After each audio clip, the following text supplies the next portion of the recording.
Hello, my fellow unicorns. Today I'm going to read through a Choose Your Own Adventure book for those who grew up around the 90s. This was very popular. There are different stories, and you jump to each section depending on the choices that you make throughout the story. It's a lot of fun, and this one in particular happens to be one of my favorites. This one is called Horror House, and I'll read the synopsis for you. Your aunt and cousins have just moved into an old Victorian house that many people think is haunted. Your relatives have been hearing and seeing strange and terrifying things. Mysterious cries for help, a dead rabbit in the library, deep rumblings in the night, and you've decided to investigate. Shining your flashlight around the house's eerie basement, you could swear you saw a figure darting behind the furnace. Maybe it was just a shadow. There's only one way to find out. So, it says here, if you decide to walk toward the furnace and look for the figure, turn to page 72. If you go back upstairs and get help, turn to page 15. Make your decision carefully. If you go after the figure, you could be risking your life. And if you go upstairs, you might miss your only chance to save your relatives' home and their lives. So, what happens next in the story? It all depends on the choices you make. How does the story end? Only you can find out. And the best part is that you can keep reading and rereading until you've had not one, but many incredibly daring experiences. Choose your own adventure.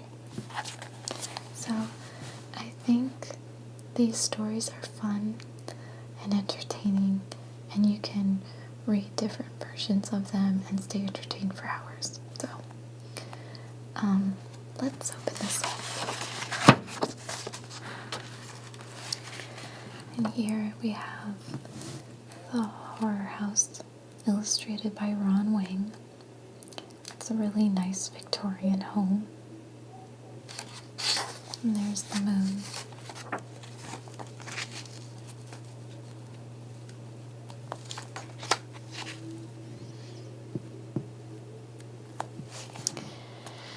It says, warning, do not read this book straight through from beginning to end. These pages contain many different adventures you may have after your aunt and cousins move into their new home. From time to time, as you read along, you will be asked to make a choice. Your choice may lead to success or disaster. The adventures you have are the results of your choices. You are responsible because you choose. After you make your decision, follow the instructions to find out what happens to you next. Terrible things have been happening in your aunt's new house. Can you find out what causes them before your aunt and cousins have to move out, or something much worse happens? Keep your wits about you, or you might find yourself scared out of them. Good luck. Here we have like a little parlor area, or living room area. Very ornate, very Victorian.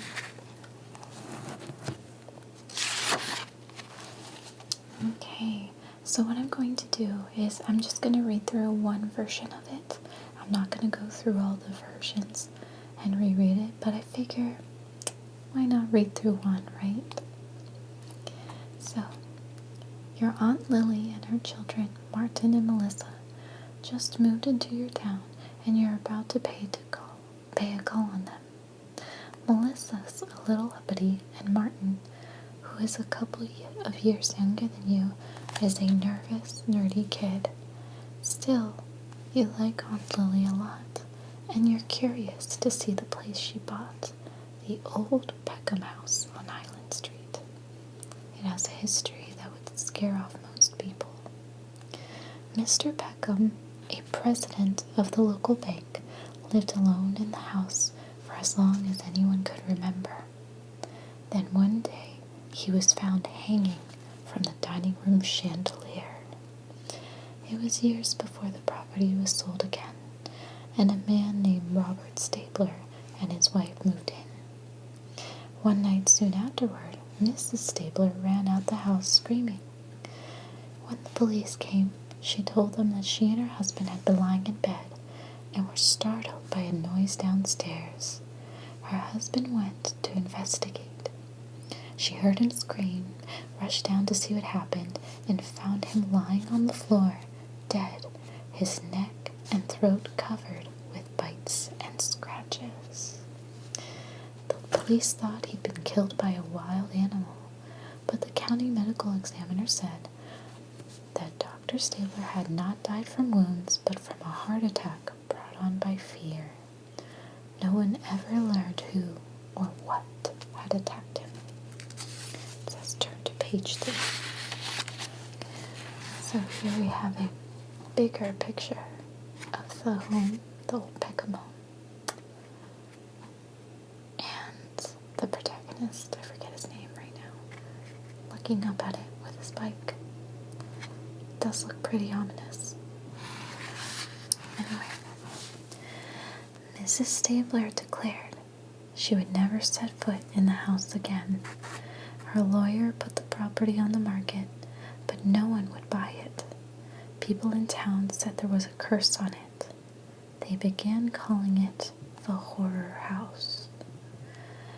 You were surprised to hear the house had finally sold, and even more that it was Aunt Lily, your mom's sister, who bought it. I warned Lily about the house's bad history, your mom said afterward, but you know your aunt. She said she was happy people thought it was cursed. It meant that she could afford the nice big house she always wanted. A warm June breeze fans you as you bike along the road. The sun is shining, the cotton clouds are racing across the sky. It's the kind of day when almost any house looks cheerful, but as you pump up the steep hill to Aunt Lily's new home, you have a sense of foreboding. When the house comes into view, a cloud covers the sun, casting a shadow over it. By the time you reach the driveway, the cloud has passed, but the image of the house in the dark stays in your mind. You lean your bike up against the railing alongside the front steps. You hear a girl's voice yelling, "Come on, I'm on the back porch." It says turn to page 4.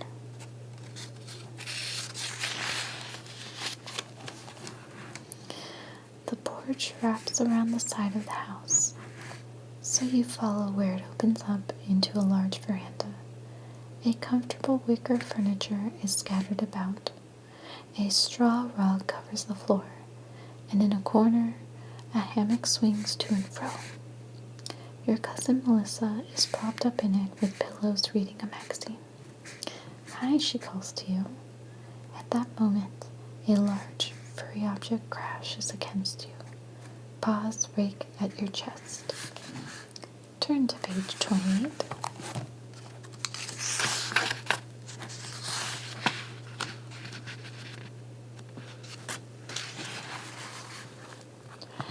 Gigi, Melissa shouts. The dog, a young golden retriever, pays no attention. "Good girl," you say, trying to get her off you. "She'll calm down in a minute," Melissa says. You take a couple of steps away, brushing the dirt off your shirt. A reddish-brown cat rubs up against your leg. "That's Phoebe," Melissa says. She's much better behaved than Gigi." "Where's your mom?" Go on to the next page. "She and Martin went shopping. They'll be back soon," she smiles. "There's a pitcher of iced tea in the fridge. Why don't you go get us some?" That's Melissa, you think. How did she get so lazy? Why don't you get it, you say? I don't know where the kitchen is. I would, said Melissa cheerily, but it's very hard to get out of this hammock. Turn to page 30. It wouldn't be so hard to dump her out, you think. But you just say, okay, and open the screen door that leads to the dining room. You've never been in the house before, and you're curious to see what it looks like. You heard that a lot of the original furniture came with it, so you're not surprised to see a massive dining room table surrounded by high-backed chairs.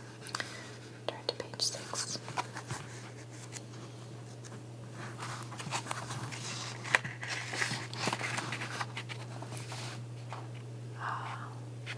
A huge mirror hangs across the opposite wall, making the room seem even larger. You hurry on to the kitchen. On the way, you pass through the old pantry, which has been converted to a little office for Aunt Lily, who makes her living writing articles for magazines. In one corner stands a narrow desk with a computer, printer, and a fax machine. The kitchen is big enough for a table with 4 chairs. The blackened cast iron stove must be 50 years old. The refrigerator is large and noisy. You start toward it, then stop short as you hear a cry for help. You whirl around and see what looks like a closet door. You stand motionless and listen. Just as you're sure you were hearing things, you hear the sound again. You try to turn the handle on the door, but it's locked. A key hangs on the wall. Beside it, it's a handwritten sign that says, "Do not touch." So we have 2 options. If you try the key anyway, turn to page 44. If you return to the porch and tell Melissa what you heard, you turn to page 12. I'm gonna let him be more ambitious, and I'm gonna go with try the key anyway.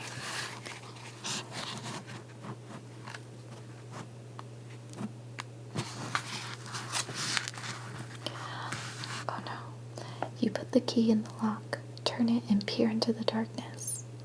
In a moment, you can see what you thought was a closet is actually stairs leading down to the cellar. You feel along the wall, and your hand brushes a light switch. You flick it, but no light comes on.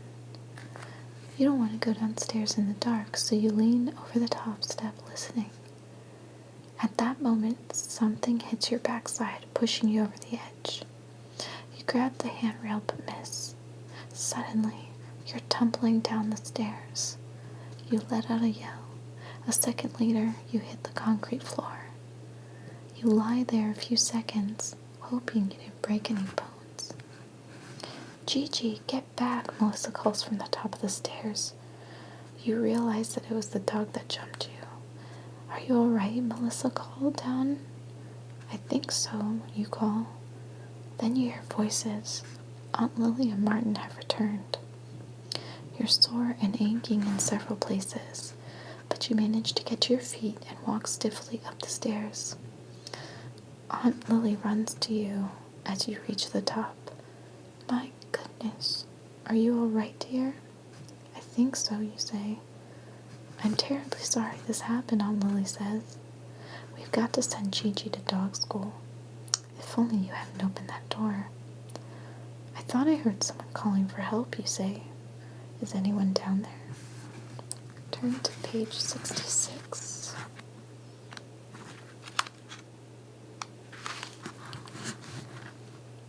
Of course not, Aunt Lily says. That was probably a raccoon you heard. They sometimes make sounds that are quite human. There's a raccoon in the basement? Aunt Lily smiles. I'm afraid so. A whole family.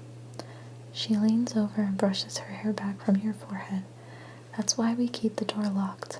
They get in and out through an open gate, and I don't have the heart to call the exterminator. Oh, you sigh with relief, but also disappointment. I thought it might have something to do with the curse, you say. The house isn't cursed, your aunt says firmly. There haven't been any problems since you moved in. None at all, really. There have too, Martin says. There was that thumping, and then the strange way Gigi has been acting. What do you mean, you ask? In the night, we get woken up by this loud thump, thump, thump. You could practically feel it in your bones. But if we go down to check, everything's quiet. And one night, Gigi jumped on my bed and woke me up. She was whimpering. It was... Martin, you exaggerate so, Aunt Lily interrupts as she tousles his hair. I do not, Martin says. It says turn to page 17.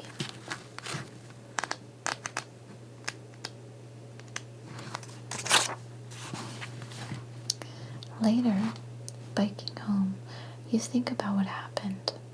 You're positive it wasn't a raccoon you heard. Aunt Lily won't admit it, but there's something weird going on in that house. I'm going to get to the bottom of this, you think. Turn to page 43.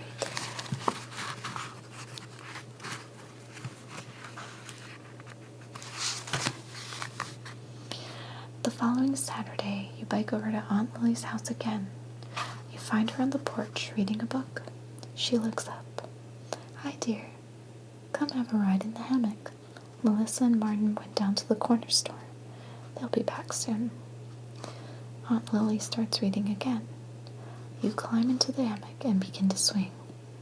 Glancing at your aunt, you see that her eyes aren't moving across the page. Then you notice Gigi lying in a corner, quivering. What's wrong with Gigi, you ask? Aunt Lily takes off her reading glasses. I wish I knew. She was up all night barking at something. Then she raced upstairs and hid under the bed. I went downstairs and looked, but I couldn't see a thing. You stare at Gigi. A chill runs up your spine. Have you had any other troubles, you ask? Aunt Lily puts a mark in her book and closes it. We have been hearing such strange noises. The raccoons? She shakes her head. They aren't raccoons. They sound more like bears or poltergeists. She laughs nervously. Gosh, do you think the house is cursed? Turn to page 20.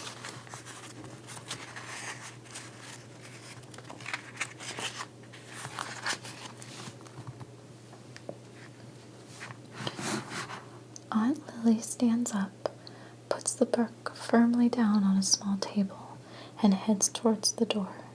Certainly not. Her voice has become firm. I have a headache. I'm going upstairs to get an aspirin. If you want to wait for Melissa and Martin, just make yourself at home. While your aunt is upstairs, you wander into the dining room. Curious, you open a door which leads into a dimly lit room. The walls are lined with bookcases. The books in them look very old. The windows on the far side covered with drapes. Cobwebs hang from curtains and lamps. But what you notice most of all is a faintly rotten smell coming from one corner. You head toward it, then stop short at the sight of a dead rabbit. It's been ripped open, its flesh shredded as if by sharp claws. Its neck and chest are caked with blood. Shocked, you back out of the room. You hear Aunt Lily coming down the stairs. Seeing you, she says, "Oh, we never use that room." "I think I better show you what I found," you say. Aunt Lily gasps when she sees the rabbit's carcass. Could Gigi have done this, you ask? Turn to page 8.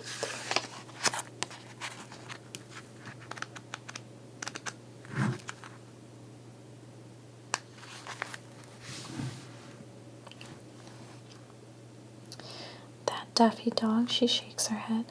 The door to this room is always closed.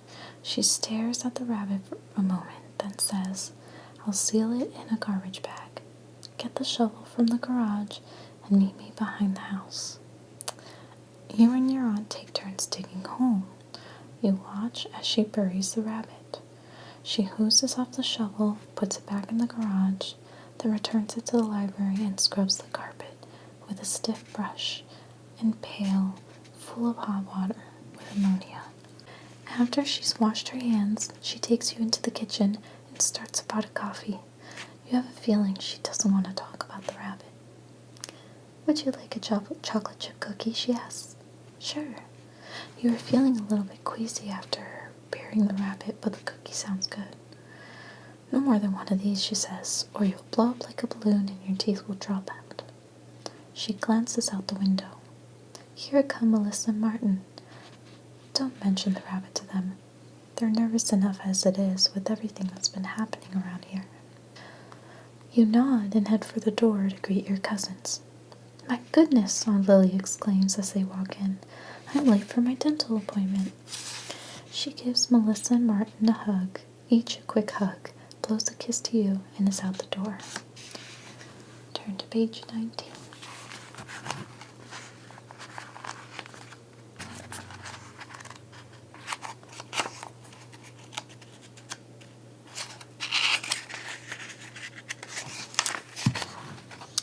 Martin spies the cookies and takes one. Just one, Melissa says. How's it been living here, you ask them. Considering the house is cursed, not bad, Martin says with a grin. But Melissa has a serious look on her face. Not good either, she says. It's getting stranger every day. Mom just pretends it's nothing. But if you want to know, I'm scared. Martin nods. Suddenly, he looks very unhappy. Meanwhile, you've been wondering whether to tell them about the rabbit. Aunt Lily asked you not to, but maybe they should know. So, if you tell them about the rabbit, turn to page 5, or if you keep it a secret, turn to page 73. I'm going to tell them about the rabbit. Don't tell your mom I told you this, you say, but I thought you ought to know. Your cousins listen with rapt attention as you tell them about the dead rabbit. This is unbelievable, Melissa says. You mean you think I just made it up? She shakes her head. I would think you'd make it up, except that lots of things like that have been happening here. Things Mom won't talk about. She doesn't want to admit that we shouldn't have bought this house. I bet she didn't tell you about the fire that started in the fireplace, even though no one lit it, Martin says. Or about the way the furniture's moved in the night, or about the rumbling sounds, Melissa says. What do you mean, rumbling sounds? The whole house seems to vibrate, like the skin of a drum, says Melissa. Mom thought it was an earthquake the first time, Martin says. It's the weirdest thing. You can't really describe it, Melissa says. It's a sound you hear not so much in your ears as in your bones. Did you call the police, you ask? Turn to page 23.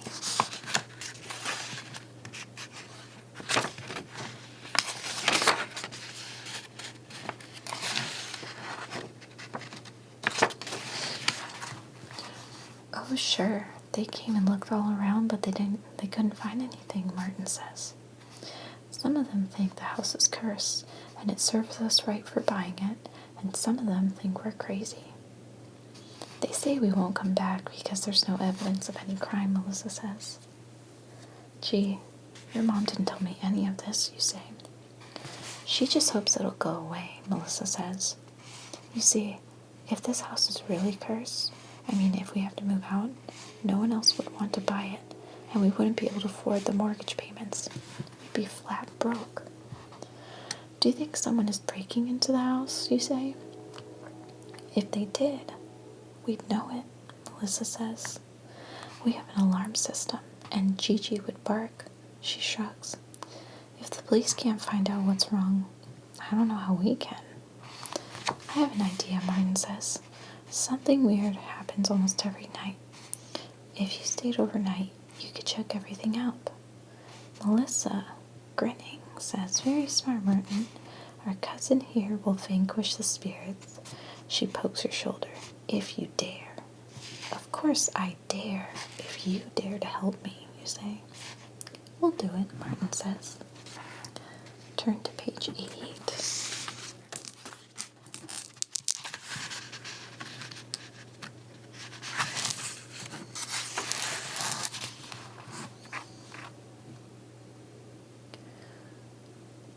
If your own mom knew what had been happening here, she would probably want you to stay home. But you have a feeling she doesn't know.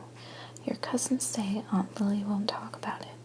As for you, you're a little nervous at the thought of staying over, but you're not going to chicken out now. Aunt Lily comes home a short while later and says she'd be delighted to have you spend the night. You call your mom. She promises to drop off your things. After dinner, Martin shows you his new video game, and Melissa shows you her photograph collection. Then you all read or watch TV. The evening passes quickly.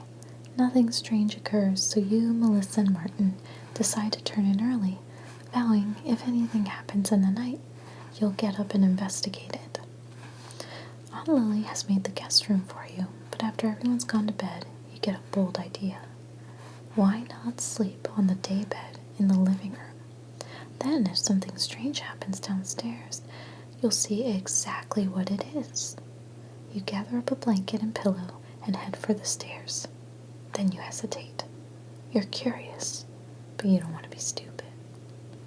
So, if you decide to sleep downstairs, turn to page 79. If you decide you better sleep in the guest room, turn to page 31. Tonight I'm going bold, so we're gonna sleep downstairs. Okay. Quietly, you make your way downstairs with your blanket and pillow and curl up on the daybed. At first you feel frightened, alone in the darkened living room. You lie there a long time, listening for any sound, but there's nothing to be heard except for the ticking of the grandfather clock. It must be an hour later, as you're finally dozing off, that you're startled by a noise. You sit up and strain your ears, but hear nothing more. You lie down again, resolved to try to sleep, but you can't help peering into the darkness, listening. Turn to page 110. Suddenly, you're blinded by a flaming ball of light that streaks across the room. An acrid, smoky smell reaches your nostrils. You grab your blanket and run up the stairs, yelling for everyone to wake up. Lights come on. You toss the blanket on your head and come back out in the hallway in time to see Melissa looking sleepily out her door. A moment later, Aunt Lily in her nightgown rushes down the hall. My goodness, what's this yelling? I saw a flaming light. Can you smell the smoke? Aunt Lily sniffs. I think that's from the fireplace. It's just the ashes. Yes, but the light. It almost blinded me. What were you doing up? Give me this. Aunt Lily grabs the flashlight from you and starts down the stairs. You follow a few steps behind. At the foot of the stairs, she turns on a light and enters the living room. Turn to page 27. This is too much, she cries. You look where she's pointing with the flashlight. There's a round, charred spot on the living room couch opposite where you're sleeping. It's still smoldering. That could have started a fire, Aunt Lily says. You say you saw a flaming light? Where were you? I'd come downstairs. I was curious. This light was like ball lightning. I've never seen it, but that's how they described it in a book I read. Aunt Lily, suddenly looking ill, shakes her head. Lightning couldn't get into this house. There's someone here, I'm sure of it. Are you going to call the police? No, we've been through that before. They wouldn't find anything, I just know it. Melissa has come down to join you. Her mother points to the charred spot on the couch. Melissa gives a little cry. Aunt Lily glances around the room, shaking her head. Well, we might as well all try to get some sleep. Her voice sounds strained and tired. You wonder how long it will be before she and your cousins give up and move out. Turn to page 33.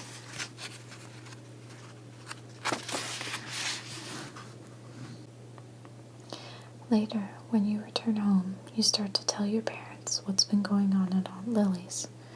I just got off the phone with her, your mom interrupts. She doesn't know whether she can stand it much longer. She's beginning to think the house is cursed.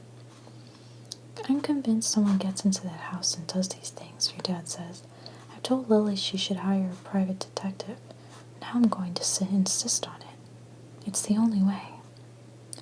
Martin says we should hire Ghostbusters, you say, and you all laugh. What about a medium, your mom says? Someone who can contact spirits? I know Lily is short on funds, but I'd pay for it. It's certainly important enough. You must be joking, your dad says. All this talk about ghosts and spirits, it's nonsense. I wouldn't be so sure about that, you say. I wouldn't either. Well, I'd pay the cost of a private detective, says your dad, because that might be of some use. Your parents debate their difference of opinion, but they don't seem to be reaching any conclusion. You slip out and head for your room, where you sit on the edge of the bed and try to think. Something's got to be done, and you've got to come up with an idea. Turn to page 57. A couple of days later, you're biking home from school and decide to stop Aunt Lily's to see how she is. Martin and Melissa aren't home from school yet, but you find your aunt sitting on the back porch. She looks up as you bring your bike to a stop by the steps. I've been talking to your parents, she says, and now I'm trying to make a decision. What's that, Aunt Lily? I've just got to do something about this house. Last night it was vibrating again, and all of us with it. It's a noise that gets into your bones. It's terrible. Your aunt's voice shakes, but her expression is firm. I can't just sit here. What are you going to do? She gets up. Your mother has given me the name of a medium that she's urging me to hire, but your dad's against it. He says I should consult this private detective. To tell the truth, I was about to flip a coin, but since you're here, which would you hire? What do Melissa and Martin think, you ask? Aunt Lily chuckles. They disagree. Naturally, Martin thinks it should be a medium, but Melissa says get a detective. Turn to page 38.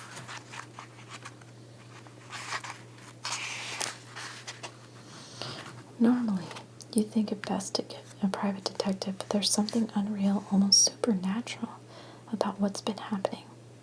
Maybe a medium would be the right choice. So, if you recommend that your aunt hire a medium, turn to page 75. But if you recommend that she hire a detective, turn to page 46. I feel like the medium is a little more fun, so we're going to go with the medium.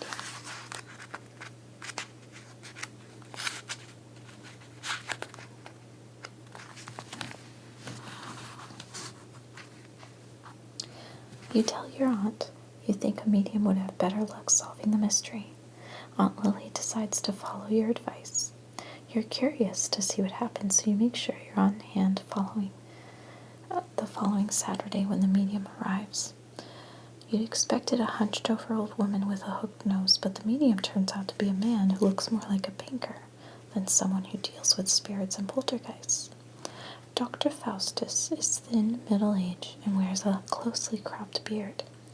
He's dressed in a large suit and maroon tie, and he carries a large black briefcase.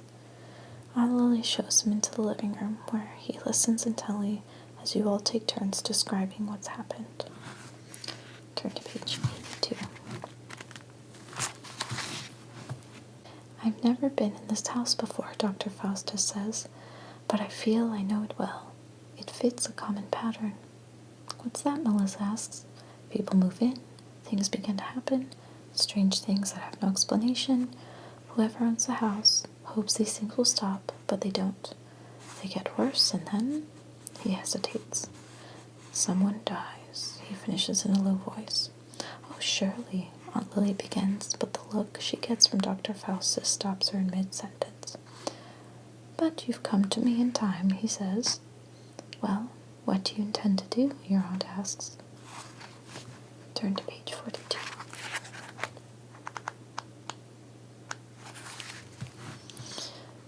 Dr. Faustus glances at his watch, a big one that shows the phases of the moon. Tonight I will stay downstairs after the rest of you go to bed.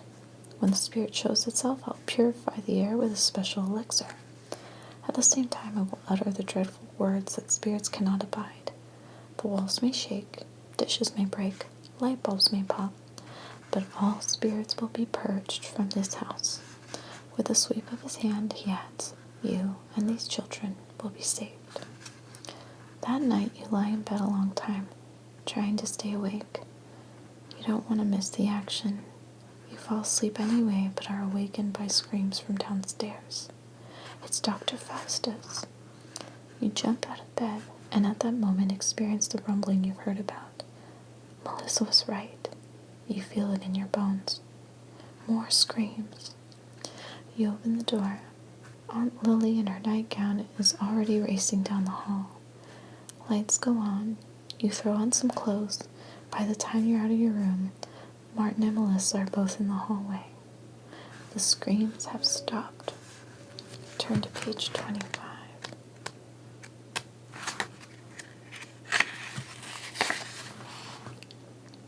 Mom, are you all right? Melissa calls down the stairs. Yes, dear, Aunt Lily calls up. Get the first aid kit out of the closet in my bathroom and hurry. Melissa starts for the bathroom while you and Martin go downstairs. Dr. Faustus is sitting on the sofa. His beard, neck, collar, and one arm are covered with blood. Aunt Lily is holding a white towel against his neck. Melissa's cat Fifi is sitting calmly on the chair, licking her paws. Tell me what happened, Aunt Lily says gently. Dr. Faustus' voice trembles. I sensed a presence under the dining room table. I looked under.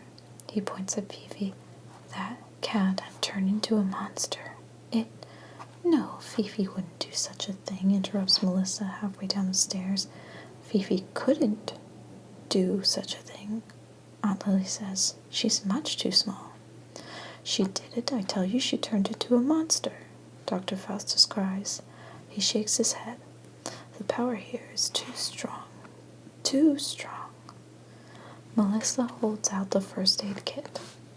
Give Dr. Faustus a gauze pad to hold against his wound, Aunt Lily says. I'm going to get the car.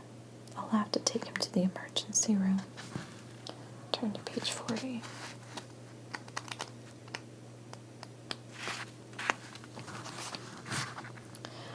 Dr. Faustus' wounds become infected and he has to spend several days in the hospital.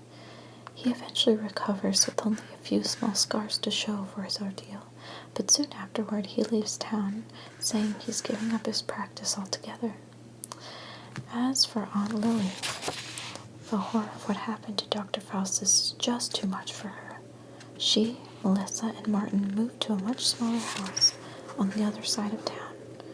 Fortunately, she's been writing a lot of magazine articles, so the family is getting along all right, and you still see them quite frequently. The bank has taken over their former home and has been trying to sell it, but they're having a lot of trouble. No one wants to live in a horror house. The end. So, the ending feels a little bit rushed, so I'm a little disappointed. I really wanted to get to the bottom of it, and I feel like this version, the choices that I made, only led to a quick ending, which was like uneventful. But again, if you read and go to the beginning, take different avenues, it takes you through other things, other stories. So I never really find out what's happening. It's really tough to see if there's anyone if there's a real ghost or someone is like pranking them or has a more sinister goal, you know. But anyway, that is just one version of the Choose Your Own Adventure horror house. I hope you guys enjoyed this. Let me know if you want me to read any more Choose Your Own Adventures or any other books that you'd like me to read. to help you fall asleep. Thank you guys so much for watching.